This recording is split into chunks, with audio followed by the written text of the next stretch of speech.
Hello dear students. यह video मैं बिहार की राजनीति पर बनाने जा रहा हूं। बीच में एक बार अमित शाह ने एक कार्यक्रम में कह दिया था कि बिहार चुनाव के बाद नए नेता का चुनाव किया जाएगा, यानी मुख्यमंत्री पद के लिए नए नेता का चुनाव किया जाएगा।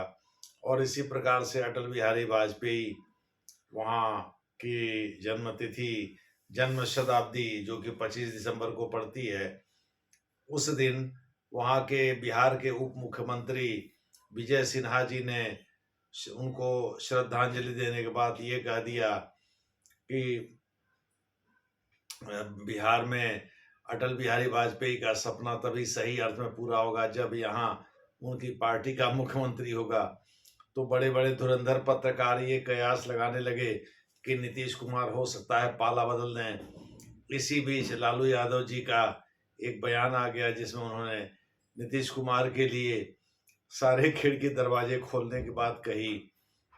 तेजस्वी यादव उसके पहले हालांकि ये बयान दे चुके थे कि नीतीश कुमार के लिए हमारे सभी दरवाजे बंद हैं, लेकिन जब मीडिया पर्सन ने उनको कुरेदा और लालू यादव जी का बयान दिलाया तो उन्होंने कहा भाई आप लोग हमको घेरे हुए थे, परेशान कर रहे थे, तो हमारे पास दूसरा कोई रास्ता नहीं था इससे बचने का, तो इसलिए हमने ये बयान दिया। यानी उन्होंने अपने पिताजी का बचाव किया था। लेकिन सच्चाई क्या है भाई? मान लीजिए नीतीश कुमार जी बीजेपी का साथ छोड़ते हैं तो उनको क्या फायदा होगा? केंद्र में अगर वो समर्थन वापस भी ले लेंगे तब भी केंद्र की सरकार चलती रहेगी और जेडीयू में फूट की भी संभावना है। जेडीयू के जो सवर्ण नेता हैं उनको अमित शाह ने पोट लिया है, यानी अपने अपने पक्ष में मिला लिया है। और मोटे तौर पर आप कह सकते हैं उसमें लल्लन सिंह, संजय झा जैसे दिग्गज नेता हैं। और हो सकता है रामविलास पासवान के लड़के चिराग पासवान को हो सकता है बीजेपी मुख्यमंत्री पद का दावेदार के रूप में खड़ा कर दे बिहार में। और चिराग पासवान आज की डेट में एक दमदार छवि वाले नेता हैं ही, युवा भी हैं, तो हो सकता है बिहारी उन्हीं को चुन लें। तो बीजेपी के तर्कस में कई तीर हैं, वो कुछ भी चला सकती है। और फिर बिहार को जो मोटा भारी भरकम फंड मिल रहा है, अब जैसे इसी बजट में बिहार के लिए 5 प्रमुख योजनाओं की घोषणा की, जिसमें पटना में वहाँ एक शोध केंद्र बनाने की बात कही, किसानों के लिए कई योजनाओं की घोषणा किया, एयरपोर्ट के आधुनिकीकरण और एयरपोर्ट बनाने की बात कही, मखाना के जो उत्पादक हैं उनके लिए शोध केंद्र बनाने की बात हमने कही दिया था। फिर मखाना कृषकों को कई तरह के लाभ की भी घोषणा की गई।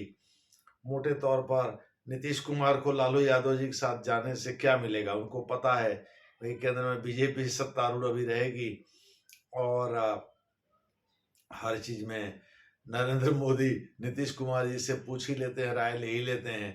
अब नीतीश कुमार जी और मोदी के बीच अब 2014 या 2013 वाला 36 का रिश्ता तो है नहीं, या 2015 का, जब वो फिट छिटक करके अलग हो गए थे, लालू यादव जी के पाले में चले गए थे। तो उनको लालू यादव जी के साथ सत्ता मिल सकती है, क्योंकि बिहार में जातिवाद अभी भी चरम पे है। लेकिन उनको लालू यादव जी के साथ जाने से मिलेगा क्या? सवाल ये है। इसीलिए धुरंधर जो पत्रकार कुछ दिन पूर्व इस बात के कयास लगा रहे थे कि नीतीश कुमार जी बदल सकते हैं पाला, तो केवल अब सीएम आ चुके, उनकी उम्र हो गई लगभग 20 साल रूल करते हुए हो गया बिहार में, सीएम रहते हुए। तो बिहार में अब वो सीएम बनने की उनकी लालसा पूरी हो गई है। अब उनको उनको अपनी इज्जत कमानी है। और वैसे भी उनके पार्टी के कर्पूरी ठाकुर के समाजवाद के प्रति उनके पार्टी के लोग समर्पित हैं। उनको भारत रत्न दे करके बीजेपी ने पहले ही एक बहुत बड़ा इनिशिएटिव चुरा लिया है। और इस बार के चुनाव में हो सकता है बीजेपी अगर नीतीश कुमार छिटकते हैं तो उनको इस बात की आशंका है कि बीजेपी को ओबीसी भारी भरकम वोट दे करके कहीं ऐसा न हो उसकी सत्ता में वापसी ही करा दे। बिहार में भले ही जातिवाद है, तो नरेंद्र मोदी भी तो पिछड़ी जाति के हैं और ये संदेश गांव गांव तक फैल गया है। यह संदेश दूर दराज तक फैल गया, खास करके यूपी बिहार में। ये नरेंद्र मोदी जो देश के 10 साल प्रधानमंत्री रह चुके हैं और 15वें साल की ओर अग्रसर हैं, वो पिछड़ी जात से आते हैं। इसी प्रकार से अन्य लोगों के साथ भी है। दूसरे शब्दों में नरेंद्र मोदी जी तथा अन्य जो भारतीय जनता पार्टी के नेता हैं वो आरएसएस की विचारधारा से पल्लवित और पोषित हैं। भले ही नीतीश कुमार जी को मुसलमानों का वोट चाहिए, लेकिन वो इसके लिए अपने अस्तित्व को दांव पर नहीं लगाएंगे। इसीलिए लबो-लुबाब निष्कर्ष यही निकलता है, नीतीश कुमार जी बीजेपी को छोड़ करके कहीं नहीं जाएंगे, बीजेपी के साथ रहेंगे और एनडीए की सरकार चलाते रहेंगे। इस बार भी आगामी चुनाव में नीतीश कुमार जी हो सकता है कि यही करें, एनडीए की सरकार चलाने के मंशा लेकर के बीजेपी के साथ चुनावी मैदान में उतरें, चुनावी जंग में उतरें और लालू यादव को पटखनी दें।